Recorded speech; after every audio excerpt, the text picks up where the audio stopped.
Do you want free beer? Do you like free drugs? Sorry about that. Let me fix these wires. Dr. Alan Green is a medical doctor. He sits across a conference room table from a marketing project manager who is adjusting the connection between the TV and her computer. Let's start again. Do you want free beer? Do you like free drugs? Do you want a free tiny house to live in?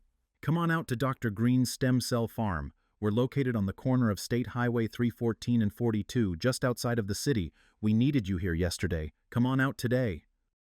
Dr. Green leans across the table. Where's the tatas? What? The what? You know, tits. Sorry, what? Yeah. Don't we need the TNA? You know, for greater marketing appeal. No. Dr. Green looks confused and disappointed. He looks down to the table. All right, then. Dr. Green stands and starts to exit. Let's get this going. You know, all the details. Dr. Green waves his hand dismissively as he walks out of the room. Okay, well, what about the... The door closes. Dr. Green is gone. He didn't even push in his chair. The tatas?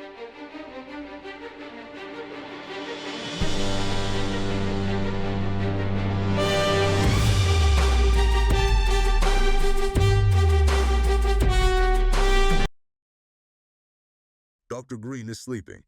He is tucked into bed like a child. He is even wearing a sleeping cap.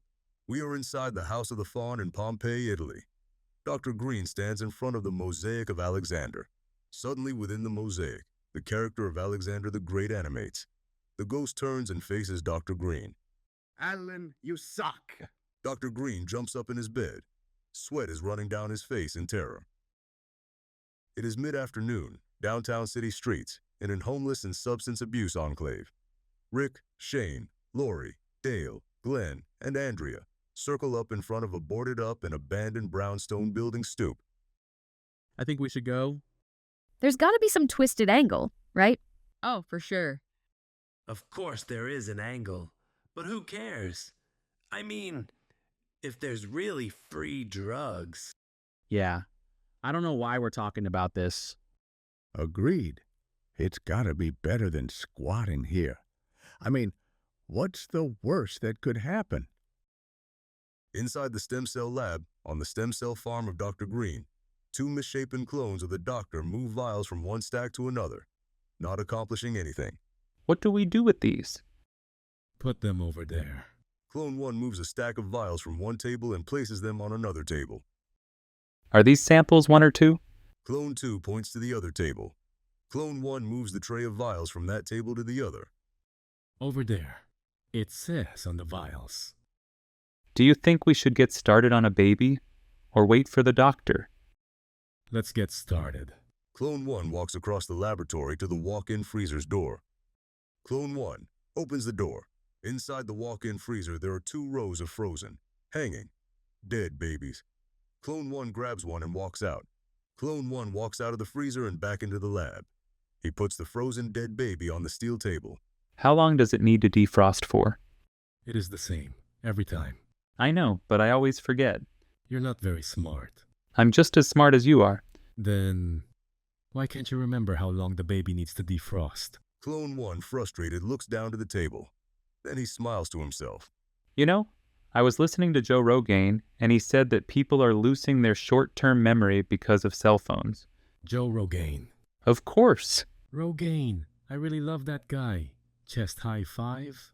Me too. Chest high five, for sure. Clone 2 walks around the table to Clone 1. The two jump simultaneously into one another, executing a perfect chest high five while cheering. Joe Rogan. But wait, we are clones. Do we even have short-term memory? In the middle of nowhere, off the state highways 314 and 42, surrounded by cornfields, there's a sprawling collection of tiny structures, modular and tiny houses, and shipping container laboratories. From a distance, it looks almost like a living, pulsating organism. Rick, Shane, Lori, Dale, Glenn, and Andrea stand in a group in front of the entrance to the labyrinth. There is what looks like a circus sign that is about to fall down. It reads, Dr. Green's Stem Cell Farm. Apples walks out of a guard shack-type looking structure. Good day. Are you guys investors or potential residents? Ah, residents? Right. I figured You know, they say it's not great to make assumptions. So, I always ask. Apples smiles and then gestures the group through the entrance. Let's get started. Right this way. Andrea mimics Apple's gestures. The group walks through the entrance. Apples follows. This place is a labyrinth, seriously. It's stupid easy to get lost. Yes, I can see that. It doesn't really matter, though, because we're all here for the same reason, right? Yeah, sure. Well, what is the reason? Oh, come on now. I know you know. Drugs. We're all here for science, right? Right. Apple steps up to lead. The group ducks and swerves through the narrow streets of the outskirts.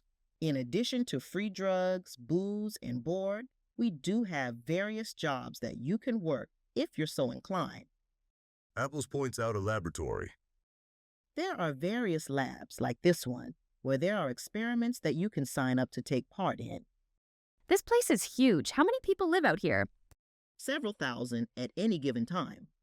Geez, that's a lot of people. And you give free drugs and alcohol to everyone, every day. Well, every night we have a party. I think last year for New Year's, we had over 10,000 people here.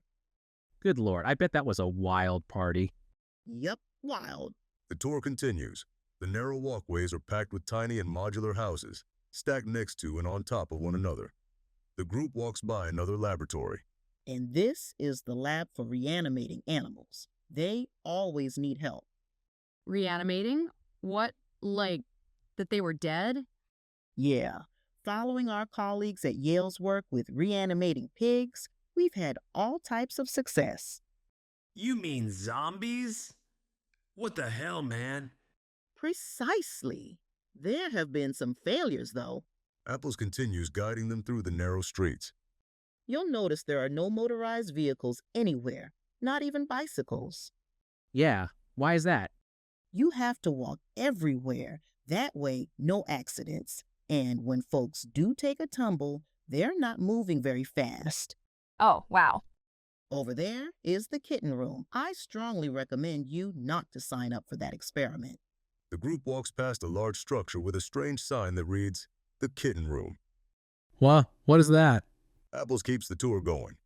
Yeah, that one hasn't turned up anything new in a minute, but Dr. Green just can't give it a rest. So we're still carrying on. The kitten room? They walk by another laboratory. Here's the lab dedicated to genital augmentation. If you're interested, assist with the studies or you can experiment if that's your vibe. Isn't anything holy anymore?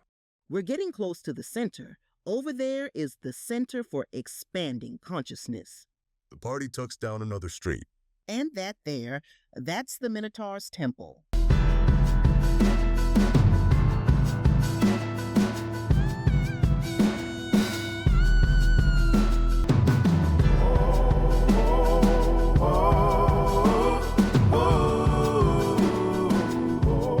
Inside, there's a tall room surrounded by pillars. Strange glyphs are written all over the walls. In the middle of the room, there is a large slab, directly under a hole in the roof. On top of the slab, there's an old cheap cassette player.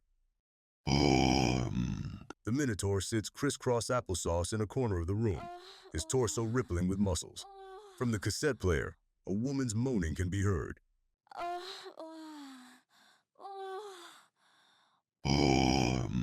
The Minotaur continues to chant as the recording of the woman reaches climax.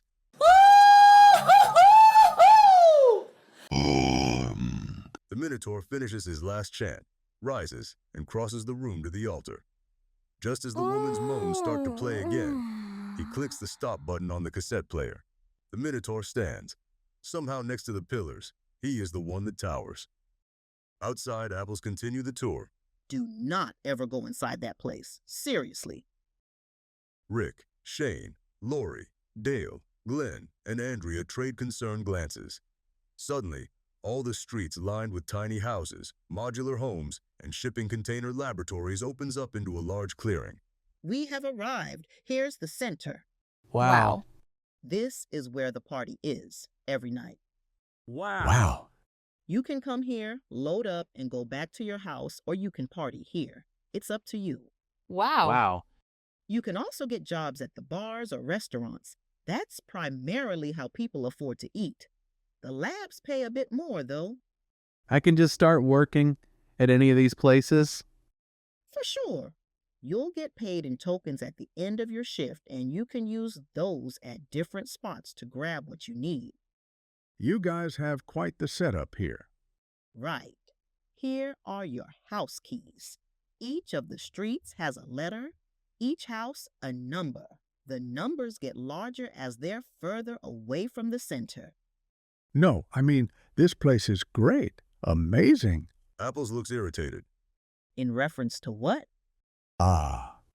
He means to say this place is very special. Sure.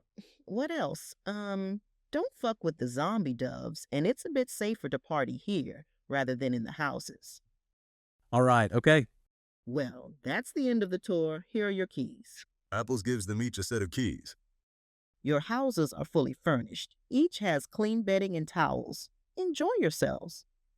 Wait, I have at least several questions. That's all right. If I answered them, it wouldn't actually help you understand. Have a nice day. Apples walks off. Can I get a map at least? Zombie doves? That's not a real thing, right? Hell if I know. You know what it is? It's a great time to start day drinking. Andrea walks over to the bar. The others follow. A small sanitary white lab room is filled with high-tech equipment and bizarre specimens. Joe Rogaine reclines on a hospital bed looking relaxed and slightly bewildered. He's hooked up to an IV and the rhythmic beeping of the heart monitor fills the air. Dr. Green walks into the room. You guys have any more of that candied blood sausage? Dr. Green checks a chart and then says to himself, How does he know about the candied blood sausage? In the lab, there is a one-way mirror that is connected to the adjoining observation room. Dr. Green looks to the observation window. On the other side of the mirror are Clone 1 and Clone 2. Clone 1 and Clone 2 stand, speechless, transfixed, shoulder to shoulder, holding hands, watching Joe Rogaine receive his stem cell treatment. Clone 1's eyes are watering. Clone 2 reaches over and wipes the tear off his cheek with the sleeve of his lab coat. Maybe. We don't do much consistently around here, other than good science, of course. That stuff was mind-blowing. I'll ask the kitchen. Do you think you'll stick around for the party tonight? Oh man, I do love all the freak bitches you guys have out here, but I'll probably have to get back to the wife and kids. Very good. Maybe next time. One more hour on this and you should be good for today. Say, what do you think about these new regulations on clones? Luckily, we get pretty well left alone out here. I mean, aren't you worried about the morality of utilizing that technology? What if perhaps they develop their own feelings or ambitions? You're a comedian pretending to be a journalist and you're concerned about standards. Well, Joe chuckles and scratches his head. Do you think we're going to stop the train of industrialization at this point? I mean, as long as I'm the best version of me, who cares, right? Suddenly, there's a loud crash from the observation room. Clone 1 and Clone 2 have knocked over a tray of test tubes, causing a colorful liquid to spill everywhere. What the hell, one? Sorry, what are we going to do? It doesn't matter. We can clean it up later. Let's make sure we don't miss any of this first. Dr. Green and Joe Rogaine look to the observation window. Dr. Green steps in front of the window. All that matters to us, Mr. Rogaine, is that we keep you living an unnaturally long life. And of course, our other various experiments. Well, I'll take some of that candied blood sausage if you got any. Very good. Will do. Dr. Green looks back down to his clipboard, makes a notation, and walks out of the room. Joe Rogaine goes back to reading his book, A Brave New World, by Aldous Huxley. Andrea is naked, covered only by a blanket. She reclines on the couch, smiling. Well, that was fun. Jake, naked, lays on the floor, out of breath, arms and legs sprawled wide. Incredible. I've never submitted to so much degradation while simultaneously staying hard for someone else. Andrea lays back and reaches out her hand. Still breathless, Jake reaches for her. They hold hands. I can't thank you enough for role-playing and agreeing to be the social worker. It's such a release on so many levels. You were wild. I never thought of it like that. But yeah, I'm sure people do yell crazy stuff at social workers. And what can I say? I'm here to serve. They say love knows no bounds. Love? Andrea raises an eyebrow and pulls her hand away from Jake's. It's an expression. What, like you love me? No, we were making love. I mean, we were fucking. Jake sits up. Confusion is etched on his face. Oh, I'm confused. Clearly. Maybe it's better to say, fucking knows no bounds. Oh, I see. Jake scratches his head. I think I heard that one before. Nope, I'm sure you haven't. Did you know that I'm a method actor? Andrea rolls her head back and stares up at the ceiling. Oh, really? How did you end up on the farm? Well, I was trying to land this supporting role in a series as a bank teller. That requires method acting? Absolutely. So I took a job as a bank teller, for research. Jake puts on a serious and yet bored expression on his face and pretends to lean on an invisible counter. That's my bank teller impression. Andrea looks over to Jake. Her eyes get big. She looks perplexed, then down towards the floor and laughs slightly. Wow, great. I know. I worked really hard on it. So, you left the glory of Hollywood TV series acting to come here for what? There were difficulties, as there always are in the research. See, as I was expanding and exploring the circle of attention and developing my character analysis, those are technical method acting terms. I was learning how much one can hate a job while having no other options but to keep doing it anyway. That's life, right? So, in seeking better relaxation techniques, another method acting term, I tried some heroin that started a heroin habit, and that has pretty much become a full-fledged addiction. Dang, I guess that makes sense. Jake lays back down on the floor and stretches his arms and legs as far as he can in each direction. You want to know what's the most frustrating part? The degradation from the sex? No, that was awesome. It was the other role I never got. Which role? The teller one. I never did get to act as a bank teller. Andrea shakes her head, chuckling at the absurdity. So, you were chasing the chimera, eh? Well, you could say I'm committed to my craft. Andrea starts to laugh. The absurdity of the moment hangs in the air like a ghost. Jake joins in the hilarity with her, not because he understands, but because he likes laughing. In the center of the labyrinth, a party rages and raves, throbbing to the beat. In the midst of the crowd is Dale jerking his shoulders, head, and hips to the music. The people dancing around him are all half his age. Everyone is happy to see Dale on the dance floor. He receives fist pounds and pats on the back from everyone. Time passes. Dale's eyes are like moons. His shirt is drenched in sweat. It's like he took a shower with his clothes on. He just cannot stop dancing.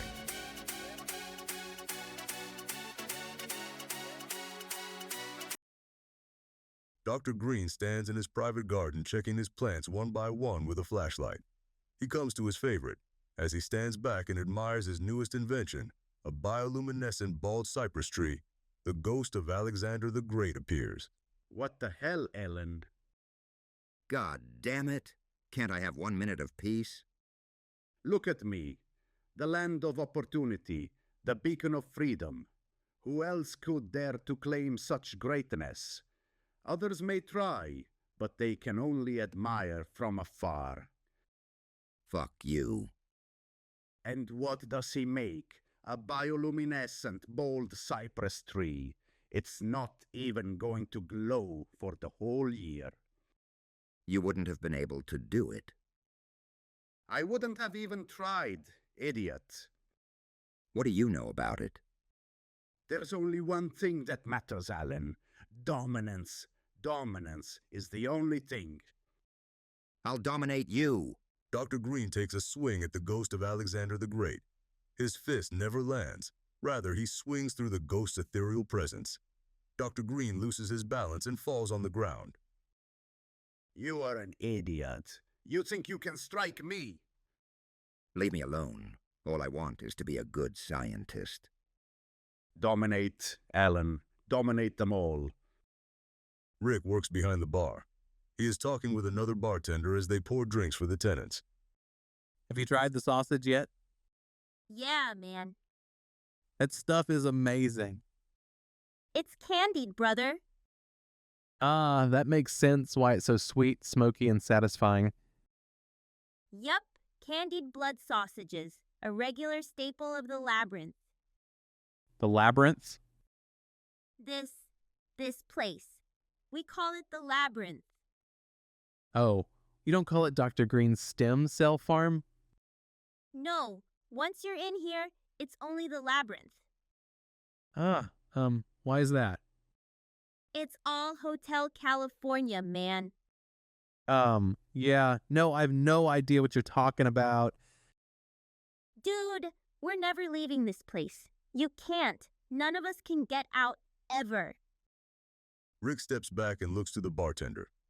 The bartender's face is relaxed. Her body is relaxed. She looks up to meet Rick's gaze. Rick is shocked, worried. The bartender smiles to Rick, kindly.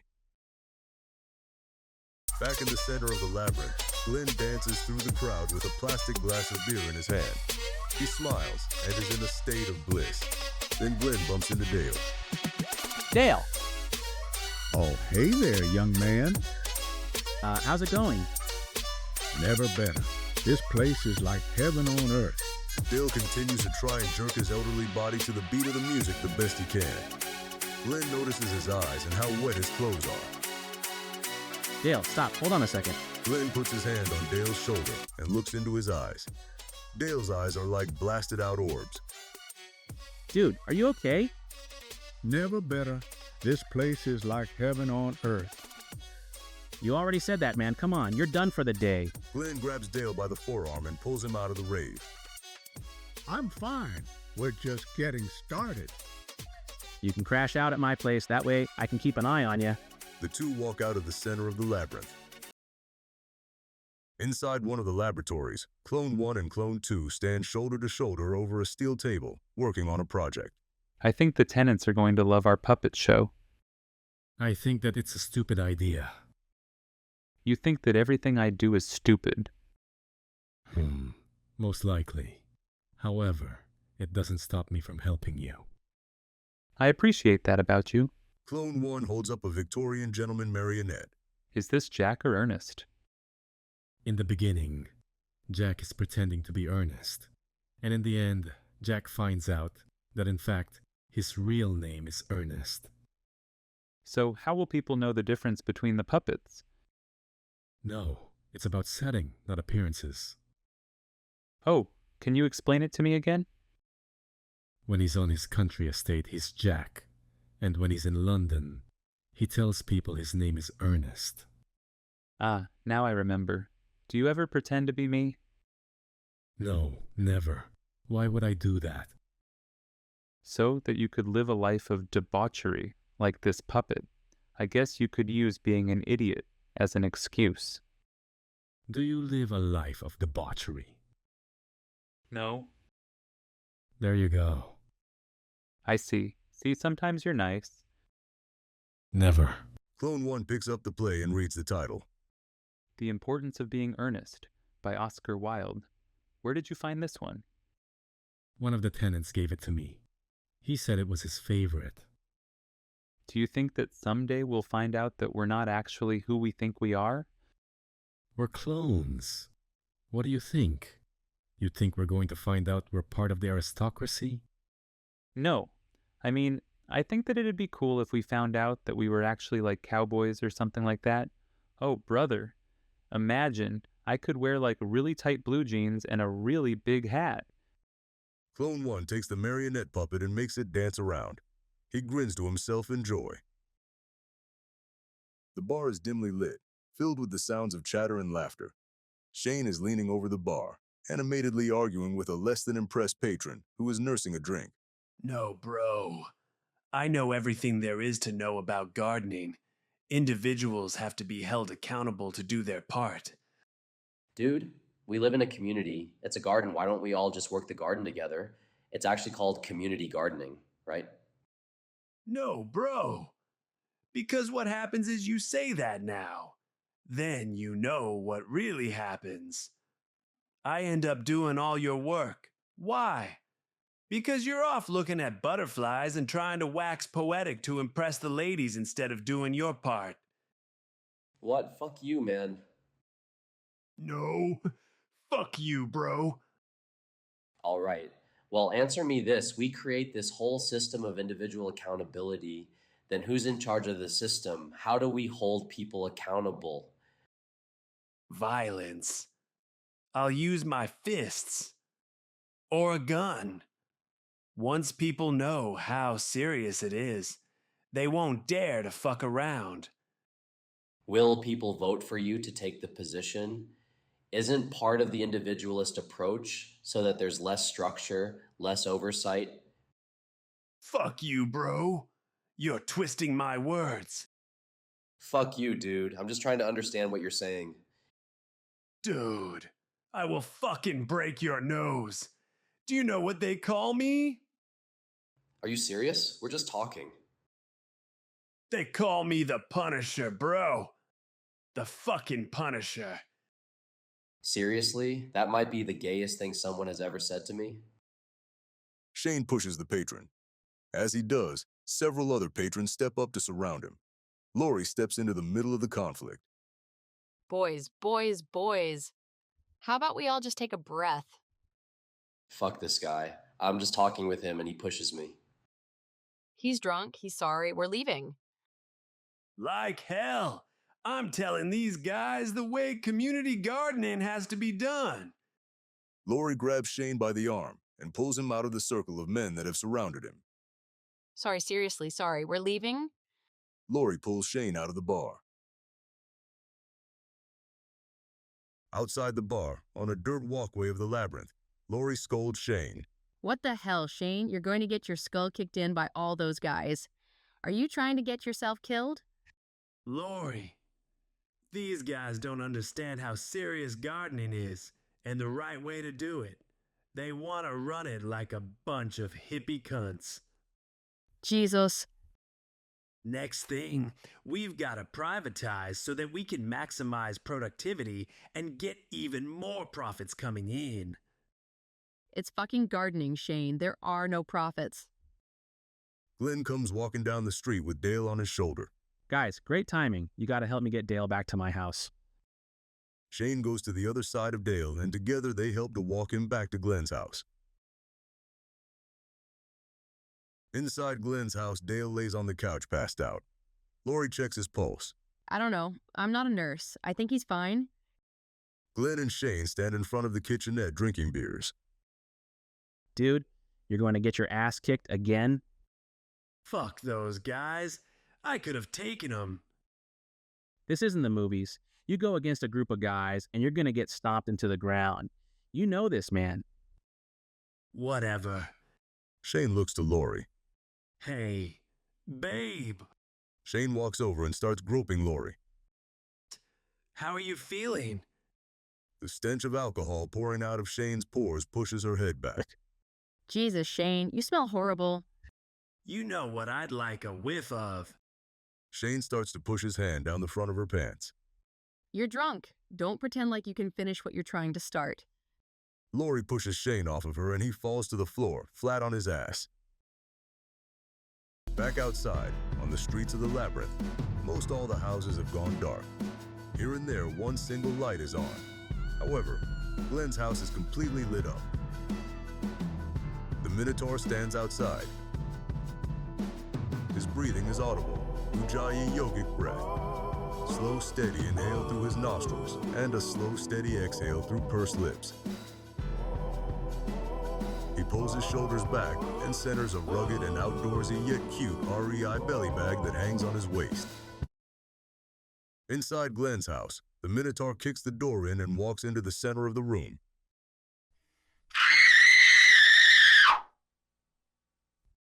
What the fuck is that? Shane stumbles to his feet.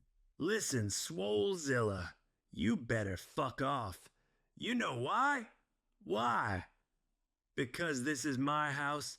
I've got all the authority here. Glenn nervously steps slightly behind and beside Shane to try and back him up. Technically this is my house. Shane mutters to Glenn. Shut up, man. The Minotaur grabs Shane with both hands. With his left hand, the Minotaur grabs Shane's head and neck and pushes him to the ground. He grabs Shane's arm with his right. Once Shane is on the ground, the Minotaur puts his foot on Shane's chest. Then, he grabs Shane's arm with both of his hands. Get off of him! Glenn charges and grabs the Minotaur around the waist, but it's futile. With all his might, the Minotaur pulls on Shane's arm until he tears it off.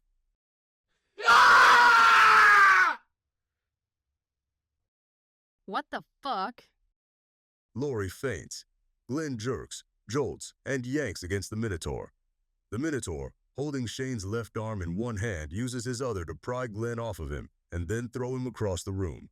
Then the Minotaur uses Shane's arm to beat Glenn to death. Shane with one arm crawls over to the couch. He pulls himself up and pushes Dale. Dale, still in reclined repose, wakes up. He rolls his head over to look at Shane. There is blood everywhere. Is this one of those paint orgy parties? I've always wanted to go to one of those. Dale! Shut the fuck up! Go get help! Dale sits up on the couch. The Minotaur walks across the room to Dale and Shane. The screen goes black for a beat. As the room comes back into focus, Dale, Glenn, and Shane are dead and have been torn into pieces. Lori is passed out on the floor, covered in the blood of her friends. The Minotaur walks over to her, drops down to one knee. He places his enormous hand on her belly. Then he extends his index finger and drags it gently across her forehead, brushing her hair across her face. The Minotaur reaches into his belly bag and pulls out a vial. He pours a strange, colorful liquid down Lori's throat, stands, and leaves.